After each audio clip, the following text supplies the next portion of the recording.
নরসিংদী কারাগার থেকে পালানো ৮২৬ আসামির মধ্যে ৯ জন নিষিদ্ধ জঙ্গি সংগঠন আনসারুল্লাহ বাংলা টিমের সদস্য।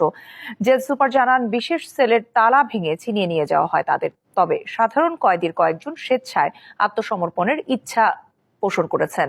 এদিকে পুলিশ জানায়, লুট করা অস্ত্র দিয়ে এখন সহিংসতা জড়িয়েছে দুষ্কৃতিকারীরা। কারাগার রক্ষায় গাফিলতি খতিয়ে দেখা হবে বলে জানিয়েছেন কারা মহাপরিদর্শক। 19 জুলাই বিকেলে নরসিংদী জেলা কারাগার চারপাশ থেকে ঘিরে আক্রমণ করে দুর্বৃত্তরা। প্রধান ফটক থেকে বন্দী কয়েদি পর্যন্ত পৌঁছাতে অন্তত 6টি গেটের তালা ভাঙা হয়।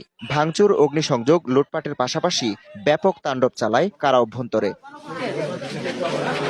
এ সময় পালিয়ে যায় কারাগারের 826 বন্দীর সবাই। বিশেষ সেলের তালা ভেঙে ছিনিয়ে নেওয়া হয় বিভিন্ন মামলায় সাজাপ্রাপ্ত নিষিদ্ধ জঙ্গি সংগঠন আনসারুল্লাহ বাংলা টিমের 9 জনকে। সব আসামি চিনিয়ে নি, 9 জন ছিল, এরা আনসারুল্লাহ বাংলা টিমের ছিল। 2-1 জন বন্দী আমার মোবাইল দিছিল বাড়ির থেকে। ওরা বললো, স্যার আমরা কি করবো? তো আমরা বললাম যে তোমরা কোর্টে যাও, সেখানে যে সারেন্ডার করো। অনেক আসামি আত্মসমর্পণের জন্য যোগাযোগ করেছেন, তবে জঙ্গি সংগঠনের সঙ্গে সম্পৃক্ত 9 জন কয়েদির হদিস মেলেনি। যেদিনকে ঘটনা হয়েছে, এর ঘটনার পর আমরা এখানে সাইডে বাইডে থাই। আমরা তো বাইরে হয়ে যাইনি স্যার, মানুষের হাঙ্গামাতে আমরা বাইরে আসছিলাম। আমরা গেছিলাম পালায়, কোথায় যাবো, আবার দূরে আনবো। রবিবার কারাগার পরিদর্শন করে কারা মহাপরিদর্শক ব্রিগেডিয়ার জেনারেল ASM আনিসুল হক জানান, লুট হওয়া অস্ত্র ও গুলি উদ্ধার সহ পলাতক বন্দীদের ধরতে অভিযান অব্যাহত আছে। এরকম একটি নৃশংস আক্রমণ একটা সরকারি প্রতিষ্ঠানের মধ্যে, এটা অনাকাঙ্ক্ষিত। আমাদের ক্ষয়ক্ষতি নিরূপণ যেটা প্রশাসনিক, সেই কাজগুলি আমরা করছি। আমাদের যে সমস্ত অস্ত্র, গোলা বারুদ যেটা আমাদের লুট করে নিয়ে গেছে, সেগুলি উদ্ধারের জন্য অভিযান চলছে।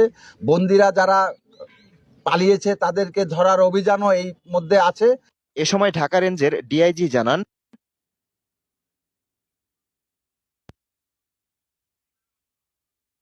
কয়েদিদের মুক্ত করে দলে সম্পৃক্ত করতেই আক্রমণ চালায় দুর্বৃত্তরা। জেলের ভিতরে কিছু বন্দী ছিল যারা অপরাধী, সেই অপরাধীদেরকে তাদের দলের পক্ষে নেওয়া, এটা একটা বিষয়। আর একটা বিষয় হচ্ছে, জেলখানা থেকে যে অস্ত্রগুলো নিয়ে গেছে, সেই অস্ত্রগুলো দিয়ে পুলিশের উপরে কন্টিনিউয়াসলি তারা ফাইট করছে, আজকেও করেছে।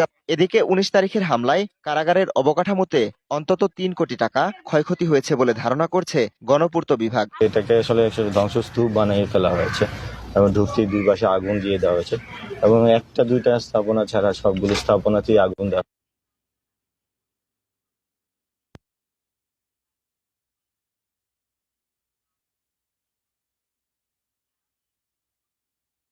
হয়েছে। এইটা আবার মোটামুটি 1 বছর তো লেগে যাবে এবং এখানে 2 থেকে 3 কোটি টাকার স্থাপনা ক্ষতিগ্রস্ত হয়েছে।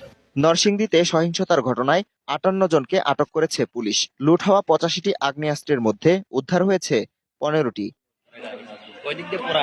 DBC news desk. ডিবিসি সংবাদে নিচ্ছে আরো একটি বিরতি।